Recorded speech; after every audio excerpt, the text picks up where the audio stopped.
Welcome back to my channel.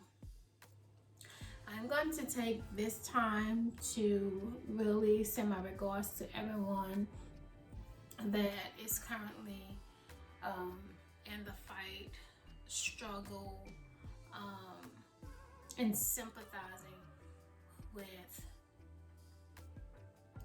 George Floyd and those who have been affected by violence of any police department or anyone that is just not treating them like humans. And I do recognize that this is the time we're living in, and I wanted to come in with a semi-serious video, and it's serious for me. However, some people would say, oh, that's all you experience, but you know, it's my experience. I wanted to share with you. So I don't know where to begin, to be honest with you. And the reason why I don't know where to begin is the fact that we all have experienced something. I'm almost 40 years old, so we all have experienced something down here in the South. Everybody have a story. Right now on my Facebook, everybody's talking about the first time that they experienced racism. And I haven't posted anything on my Facebook because I have a lot of my parents, you know, I'm a teacher, I have a lot of my parents on my Facebook that I didn't even know were there. Also, I have some teacher friends that, and at my school I have 3 or 4 black teachers, all the rest are Hispanic or white. So they're not posting anything. And my family, they are posting a lot. And I just feel like I have a different platform, which is here at the Moody Craft, and I wanted to talk about my first experience with racism. And I was talking to my husband about it, and I was telling him about my first experience, and he was like, at that age, that's it? I was like, yeah. He's like, no, I'm surprised. Because he experienced racism, and the 8th grade when they had to walk out from a teacher and her racist ways, and what she was saying to the black boys in class and stuff like that. So it was a little early for him, and mine happened when I was about 24 years old. So he was like, you lucky. And I do feel lucky as a black woman. And it really, to be honest with you, the mood that it put me in is, wow, really, lady? Wow, really? So let me talk about it. And I'm sure everybody got a story, I'm just telling mine. So what happened was, at the age of 24, I decided to work for one of our local banks here in Louisiana. And one of those local banks, even though the name of the bank and that particular person that is named after was someone from the Confederate part, you wouldn't think that they still had people coming there just for those Confederate ideas in the 2000 in the 21st century, to be honest with you. However, this bank offered itself to older clientele, and they were not progressive. They wanted things to be a certain type of way, and they really had certain feelings, but I didn't know that. I was like, oh, hi, you know, doing a little customer service thing. So I was a bank teller, and you know, as a bank teller, you sit there sometimes when you have clients come in, you're excited when it starts to get packed because you got a lot of stuff that you can do. Other than that, you're sitting there, you can't have your cell phone out. And you don't have social media, you don't have anything in front of you back then. So you just really waiting for a client to come in. So you like, hey, how you doing, girl? I'm so glad you came and saved me from being bored. Like, for real. So that's what happened one day. We were sitting there. None of us had clients, and I was just like tapping my fingers, waiting on somebody to come in. Oh Lord, it was it was so boring. And this old lady came in. Yeah, she was an old white lady, whatever she can get it to. Well, she walked in, and I was like, "Hi, how are you?" And she was like, "I'm fine." I said, "Okay." I said, "What may I help you? What can I help you with? What can I help you with today?"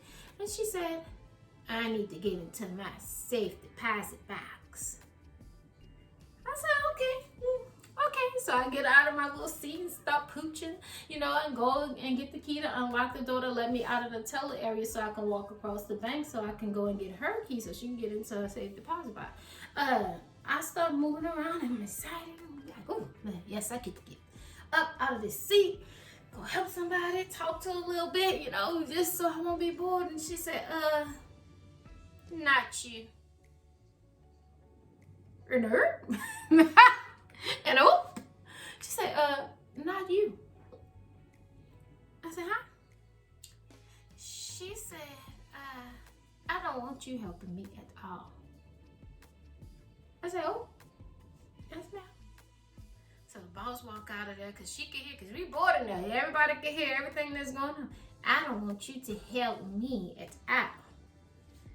I said, okay, I was just, going to let you sign so you can get your keys and you go inside the safe. I don't care. I don't want your help. I need one of these other women to help me, but I don't want your help. I sat down in my little stool. They had these little stools. I just sat down in my stool and said, okay. So my boss came out. She was like, don't worry about it. I'm a helper. It's okay. Don't worry about it. And she giving me like, don't even worry about this lady.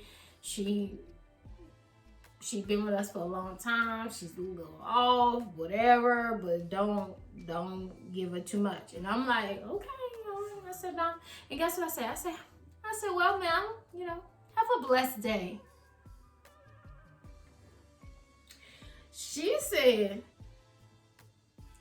why do all you black girls tell me to have a blessed day? My day is going fine until you tell me to have a blessed day. Are you trying to tell me something?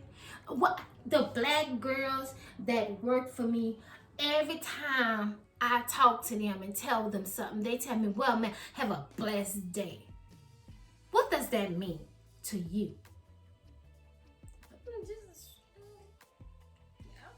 I was looking around. Like, have a nice day, have a blessed day, like, be blessed, you know, and all your endeavors be blessed. And she like, ugh, even the ones that work for me have this little snide attitude, and I just cannot stand when you black girl. She kept on calling this black girl. She's like, you little black girls tell me to have a blessed day. I hate that. And I'm looking at her like, but have a blessed day. Well, baby girl, have a blessed day. Like, Miss Ma'am, have a blessed day. Like, you don't want my help. I don't know what to tell you. You can go about your business, okay? The way I'm set up, I was trying to help you. You were helping me get out my board, and I'm trying to help you get into your safe deposit box, but I don't want none in your box, boo. I was just trying to help. So she went and walked, you know, she didn't say anything to the manager as the manager was walking her to her little area, and the manager came and she like passed by my little area. She was like, I'm sorry. And I'm looking at her like, I think I need a half a day today. Like, this is too much. So once the lady pooped her little cell phone out the door, then the other lady was like, oh my God, I'm so sorry. Like, you just told her to have a great day, a blessed day. Like, why would that be so offensive to her? I am just so sorry she told me that, told you that. Like, she was just so rude. I am so sorry on the behalf of all of us. Like, we're just so sorry she said that, because that was just so rude. And you was just trying to help. And I'm like, I know, girl. I know. Every time that lady would come in, everybody would give me that look like, because she was still gonna get, ma'am, may I help you? You need anything? I did not give a care, because guess what? I just felt like you kill it with kindness. You just keep on being you. Like I said, I'm a little extra, so maybe she didn't like my volume. Maybe she didn't like, hi, may I help you? She didn't like that. I don't know. Maybe she just didn't like go on my skin. Come and walk herself to her safe deposit box. Maybe she thought I was gonna come and grab it and open it up and look at her details. I don't know, but I wasn't. That's not my job. I was just supposed to let you in, get your little situation, make sure your key is working. That's it. So, with that being said, that's just my first experience. I went to a very small town college here in Louisiana. I'm not going to mention the college. And I would think from going, and I'm born and raised in New Orleans. And if anybody knows New Orleans, we are definitely the epitome of gumbo. We are a melting pot. We have so many people, so many things like racism, and how we experience things in New Orleans is so different from when you go into these little small towns in Louisiana. Trust me. So when I left New Orleans and I went to my little small town college, between leaving the big city and going to the small town college, you saw a lot of Confederate flags. You saw a whole lot of anti black rhetoric on posters, on billboards, all kinds of stuff. I'm like, oh, okay. I've ventured into the 50s and 60s. Come here. Hopefully the college is not like that. And to be honest with you, the college wasn't like that, because most kids who had those ideas decided not to live on campus because it was predominantly black on campus, to be honest with you. So that was a relief. I'm like, okay, a lot of us kids coming from New Orleans, we're living on campus. We're not living in the apartments and living in the rent houses and stuff like that outside of campus. That's where the other people would go. So we did dominate campus. So thank God for that.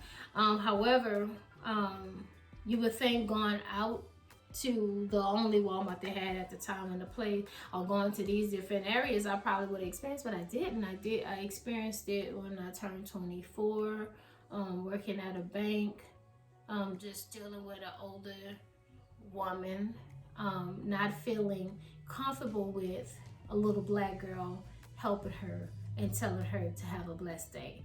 So if this video ever get across to that lady, I still say to her, baby girl, if you're still alive, have a blessed day. May your endeavors be blessed. You are beautiful. You are kind. You are everything you need to be. But you are not in my face, because I have moved on. And I hope that you haven't treated anyone else in that manner. I did pray for you, and I hope my prayer worked. Now, on a more serious note, out here in my neighborhood, not too far from my home, we had the best peaceful rally protest. I mean, they had dancers,